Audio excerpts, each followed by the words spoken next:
because there are higher forms of us that I've interacted with, and many people talk about, such as Pleiadians even, and tall white Nordics, etc., completely humanoid.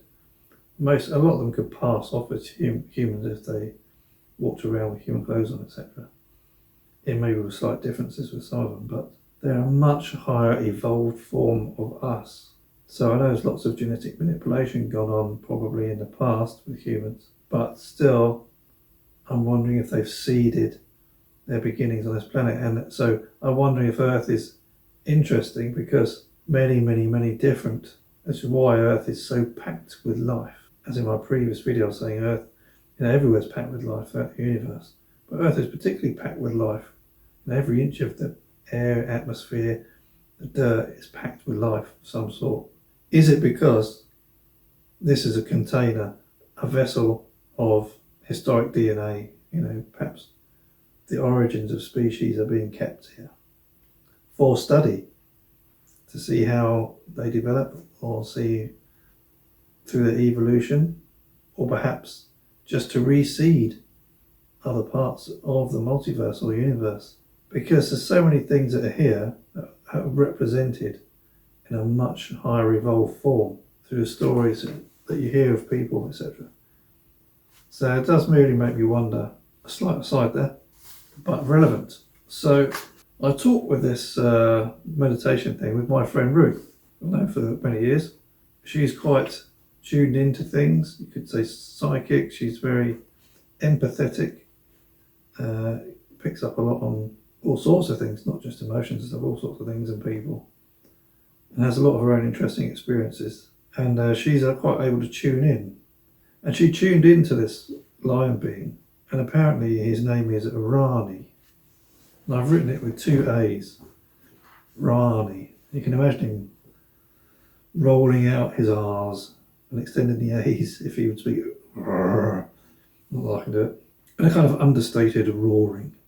Now apparently Rani and I are good friends, which would make sense as to why I saw him and why I felt comfortable in his presence. And he thinks of me as a brother, and I can actually feel that I feel the same thing about him when I think about him. I feel a very affectionate, brotherly sort of connection with him when I conjure up the image of him in my mind. I don't believe that I'm a lion being myself. I met myself, I'll put a picture of myself up here somewhere. Now the picture of myself I drew, and I've tried to make it more real as it was, but I can't really. I'll do the best I can, but it's not really excellently representative. But I've got a very long, flat nose. If you look at a lion's face, or even a dog's face, interestingly, you see a long, flat nose. But I definitely wasn't a lion, because I had a human-like jaw, and I had long, blonde hair.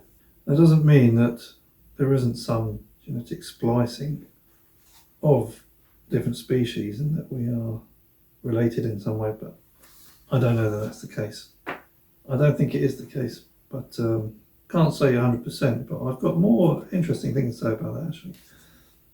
I might mention in this video. But anyway, so I talk about Cosmic Agency YouTube channel. I highly recommend that you go and have a look at that. They got lots of information, as they were apparently in contact with one of the Pleiadian races called the Taygetans from the planet Taygeta.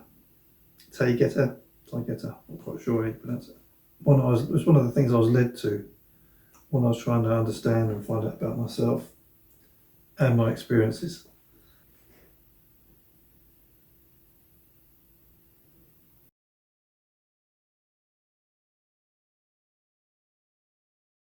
So in Cosmic Agency, they have talked about lion beings, a particular race they call the Irma. I don't know if Rani is from the Irma, and the lion beings are all over the galaxy, probably all over the universe, but certainly all over the galaxy. So different factions of them in different places, I think. So I don't know what one he's from, whether he's one of the Irma or not, I don't know. But they're all related. Anyway, but Cosmic Agency have said in their videos that the lions are one of the most ancient races in the universe, interestingly. Which again, thinking about it, the Noah's Ark theory, Earth Ark, Earth. If indeed they are, and actually I did read something else online from someone else, I seem to recall, who also said that the lion beings are ancient and they came from a different universe and came into this universe from another universe. They were already old. They were that old. And so the fact that there are lions on this planet here, really, that still speaks to Noah's Ark Earth, interestingly. It may not be the case at all, some other reason, but it is interesting. Anyway, the lions are one of the most ancient races in the universe. They are very fierce, and they are one of the most feared in battle. But they are actually a positive race now, because I believe they used to. There's the Alpha Draconians, which are apparently dragon-like, and obviously we have stories of dragons. And they're apparently a reptilian start kind of dragon-looking thing, and they are really big. I mean, they're absolutely massive, as big and bigger probably than what we have in mythology. And they were used to battle and the lion beings and the draconians used to battle. And the only things that the dragons were scared of, the only thing was the lions. Can you imagine an army of lions coming at you? I mean, not just a pack of lions, but an army of lions, not just with the power of the lions as we know them in the wild, maybe more power, I suspect, because they might be slightly larger, but very intelligent and tooled up. I mean, I can imagine how they would be pretty unbeatable in the face of battle. But also they can speak, these advanced forms of lions, but they do have the kind of face and jaw of a lion, and they find it very difficult to use their vocal larynx in that way, and to form the mouth in a way that makes them being able to speak. They find it very difficult, so I don't think they do it that well. They tend to communicate with telepathy more than anything else. And then the Pleiadians are telepathic. I think the races, people that I've been in contact with, races, they're all telepathic. I think that is the way forward in communication. Because with telepathy, it's not just words that you have to interpret. It's like you're given data packages. It's much easier to talk in a computer style way of AI. Is that information comes in packages, and a package, it's not really words, it's knowing, understanding, videos and experiences and emotions, and more than that. So telepathy is a much more efficient way of communicating. So that is a preferred method of communication. But they can speak, but it is hard for them. So I quite like the Cosmic Agency channel. I do think that a lot of information they have is definitely based on truth. Whether it is all true or not, I don't know. Whether they have been led astray or not, I don't know. They certainly believe their own information. They believe their contacts. I certainly felt that I was led to it, so for a good reason, because it had genuine information. And there's other things about it that I will talk about maybe in another video or in this one, I'm not sure. Yes, I use my intuition and gut feeling about what sounds right and what does not resonate with me, which is what I suggest to all of you.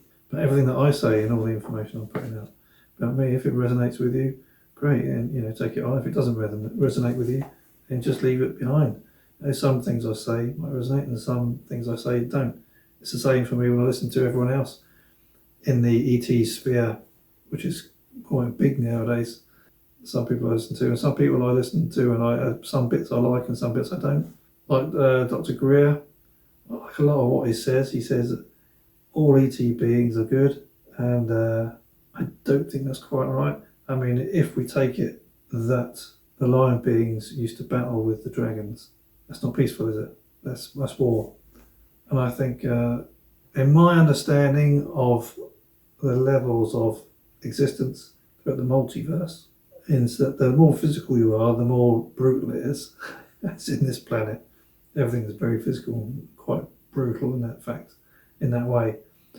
But the higher the vibration you go up until you become beings that are less and less physical, there's no battles, there's no fighting so much, because as you go up, as it's less physical, there's obviously no physical fighting needed. And also, everything is more one. Everything is because everything is one. We're all one. We, as humans, we are in separation from oneness. We're still one. We're just not feeling it. This is the experience of separation from oneness. And in my primary incarnation, he's much more one with everything. He has much more of an understanding and feeling of that. And the more you are that, the more you realise that you are everything and everyone. Fighting is just fighting yourself. There's no reason for it. There's other, you the more you understand about how evolution is for us as beings, it's not as we're just procreating here and trying to eat and survive. But as you go up, there's no procreation.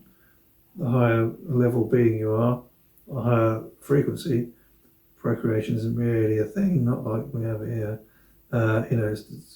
You just exist and exist for all time. And but there is still progression. You'd have to look at Guy Stephen Needler's work to understand more about that, or some other videos I've done, or my book, where I talk a lot about that, or some about that. And so as you go up, wars and fighting are not really a thing. The more you progress up through the frequencies. There's a long way to go. Yes, so that's what I think about that. You just take what's good for you, what resonates, and leave what doesn't.